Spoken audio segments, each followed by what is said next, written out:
السلام علیکم. محمد عزیز صدیق اپنے پروگرام پولیٹیکل ڈائریز کے ساتھ حاضر خدمت ہے. چیزیں تو بہت سی بات کرنے والی ہیں اور بہت سی گفتگو ہو بھی سکتی ہے اور ہم گفتگو کرتے بھی رہتے ہیں اور آپ تک اصل حقائق بھی بیان کرتے رہتے ہیں. لیکن زندگی میں کچھ ایسی چیزیں ہیں جو سامنے بھی آنی چاہیے، جو پتہ بھی چلنا چاہیے. چلیں، کچھ چیزیں ایسی ہیں جو زندگی کے ساتھ ساتھ ہیں کہ آگے کیا ہونا ہے.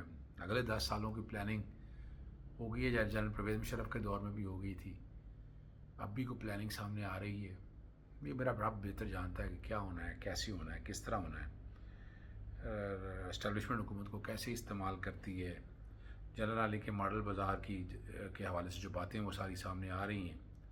اور چینل پشتوں میں چینل کون سا آ گیا، اور آئی جی پنجاب کیا کہتے ہیں دہشت گردی کے کانٹیکس کے حوالے سے. کچھ چیزیں ہم آپ کے سامنے رکھتے ہیں.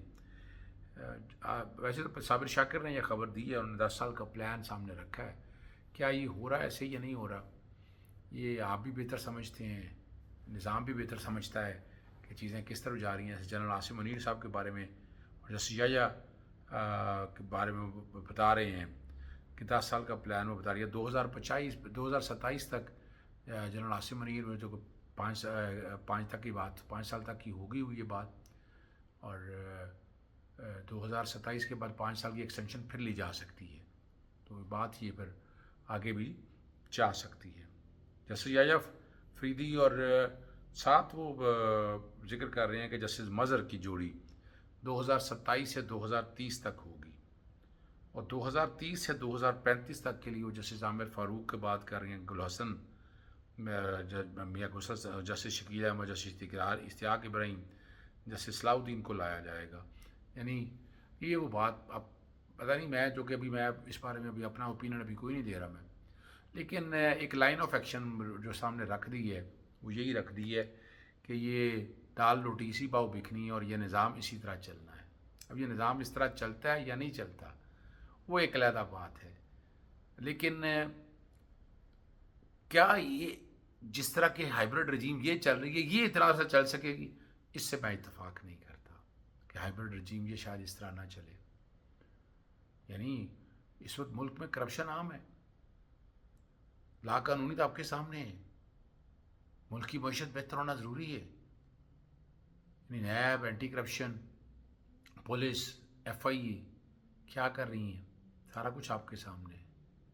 ہم نے کیا کہانی بیان کرنی ہے، ہم نے کیا بات بتانی ہے آپ کے سامنے. اب یہ اس سسٹم کو انسٹال کرنے کے لیے جیسے قاضی فائصہ نے جو بات کہہ دی ہے وہ اس کو اگر آپ سامنے رکھ کر دیکھیں تو پھر سمجھ آ رہی ہے. کیا یہ نظام میرٹ پہ چل سکے گا؟ کیا یہ نظام اسی طرح کھوکھلا ہو کے چلے گا؟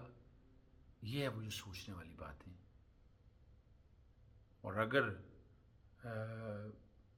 فرض کریں کہ کچھ حالات ایسے بنتے ہیں، عمران خان صاحب بھی مین دھارا میں آتے ہیں، تو کیا یہاں پر میرٹ لاگو ہو سکے گا؟ یہ ہے وہ سوال. یہاں کے نظام کو تو کرپشن کی عادت ہو گئی، کمپرومائز نظام کی عادت ہو گئی ہے. یہاں تو ہر چیز کمپرومائز ہے، یہاں تو ہر نظام کہیں نہ کہیں جھکاؤ کا شکار ہے. چلیں، ڈنمارک کی مشہور کمپنی میرسک پاکستان میں $2 ارب انویسٹ کرنے کا پلان بنایا تھا. اس نے اپنے پلان کا نظر ثانی کرتے ہوئے پاکستان کی بجائے انڈیا میں $5 ارب کی انویسٹمنٹ کرنے کا فیصلہ کیا ہے. اور اس کو نظر ثانی کی ضرورت کیوں پڑی؟ آخر کوئی ایسے ہی اپنا نقصان کر لے گا؟ یعنی پاکستان کے اندر بزنس انوائرمنٹ تو دیکھیں شیکن ہے نا جی. پاکستان بزنس انوائرمنٹ شیکن ہے آپ کے سامنے. انڈیا کی اکانومی بہت آگے جا رہی ہے اور بہت سے آگے معاملات ایسے ہیں جس کی وجہ سے بزنس مین بھی سمجھتا ہے کہ نہیں میں آسانی میں ہوں. ٹھیک ہے نا جی. اور بڑی زبردست جو بات ہے، کیا اسٹیبلشمنٹ کو شہباز سے حکومت سے ٹیکنوکریٹ کارکردگی نہیں چاہیے؟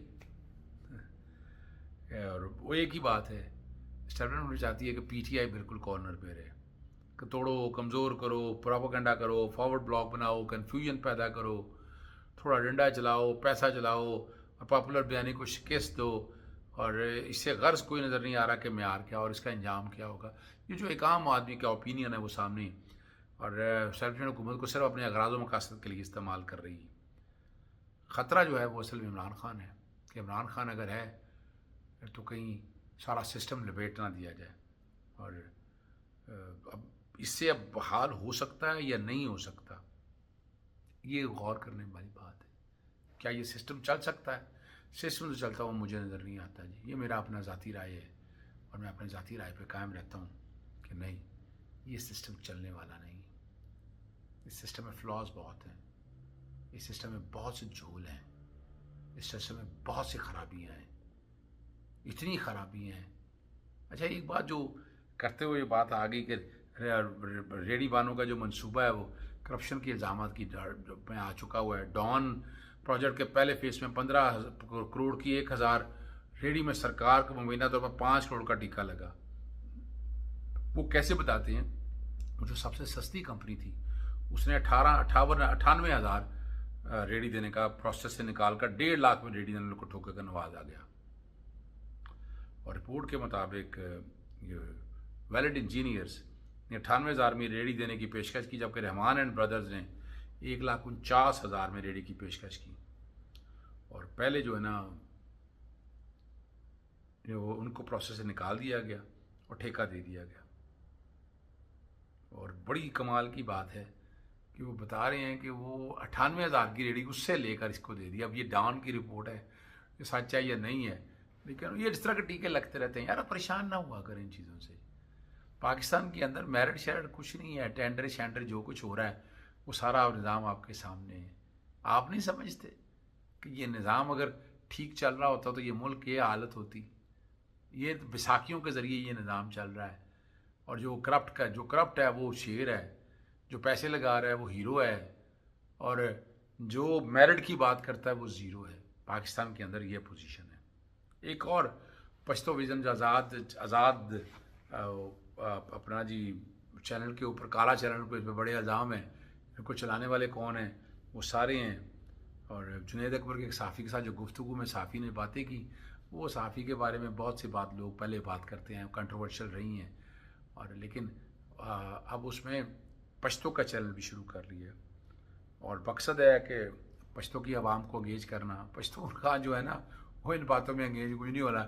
کس نے کہا ہے کہ آزاد چینل نے آ کر کو پاکستان کے عام آدمی کی آواز بھی بدلی ہے؟ کوئی نہیں. وہ ٹی وی چینل نہیں کر سکے تو یہ سوشل میڈیا پہ کیا کر سکیں گے؟ سوشل میڈیا پہ راج عمران خان کا ہی ہے، وہی راج رہنا ہے اور وہی چلتا رہے گا. اور آئی جی پنجاب نے جو بات اب کہی ہے کہ 24 گھنٹوں کے دوران 436 سرچ اینڈ سویپ آپریشن اور 8 موک ایکسرسائز کی گئی. دہشت گردوں، جرائم ناصر، پیشہ ناصر اور غیر قانونی سرگرمیوں افراد کو بھی ہے. لیکن جو دہشت گرد جو ان کو معلوم ہے، اور وہ پی ٹی آئی کو کہتے ہیں نا لوگ بات کرتے ہوئے، یعنی یہ جو بات کرتے ہوئے کہتے ہیں، سڑکوں میں نکلتے ہیں، گولیوں کا نشانہ بنتے ہیں. لیکن یاد رکھیے گا اصل دہشت گرد تو پکڑ کے لائے نا سامنے. دہشت گرد تو ختم نہیں کر سکے، دہشت گردی تو بڑھ چکی ہے. اور اب ایک بات جو ہے نا اس پہ اب سوال بڑے اٹھ رہے ہیں کہ پتہ نہیں کون سی ایک institute of public opinion research, پتہ نہیں کون سی نام ہے جی، اور یہ مریم صفدر کی کارکردگی کے بارے میں جو سامنے رکھا ہے انہوں نے کہا جی 36 اضلاع میں پتہ نہیں کن لوگوں سے ملے ہیں. کوئی بندہ سامنے آیا جنہوں نے آ کے اس بارے میں اوپینین دی ہے، متعلق سروے کے نتائج جاری کر دیے ہیں. انہوں نے کہا جی 62% عوام نے عوامی خدمت اور مسالک کے لیے 1 سال کی کارکردگی. پتہ ہے پوچھے سے کون سی وہ کارکردگی ہے یار، کون سی کارکردگی ہے اس کی؟ یہ بات یہ کر رہے ہیں. 60% مرین نواز 3 کارکردگی میں دیگر 3 صوبوں کے وزراء کو پیچھے چھوڑ دیا. پنجاب کے 57% شہریوں کی رائے میں گزشتہ 1 سال کے دوران حکومتی کارکردگی گورنرز کا معیار بہتر ہوا. 17% کے مطابق کارکردگی خراب ہوئی. 57% عوام سمجھتے ہیں کہ عوام اور بنیادی مسائل کو مؤثر انداز میں حل کیا گیا. اور 73 سے 78% عوام نے وزیر اعلیٰ کے اقدامات کو اچھا اور بہت اچھا قرار دیا. روزگار کی فراہمی کے حوالے سے پنجاب کے 63% عوام نے پنجاب کی کارکردگی کو بہت. اب یہاں یہ دیکھیں نا، اب یہ ساری جو باتیں ہیں پتہ نہیں کہاں نظر آ رہی، یعنی اسی طرح کا جھوٹا بیانیہ بنایا گیا نا.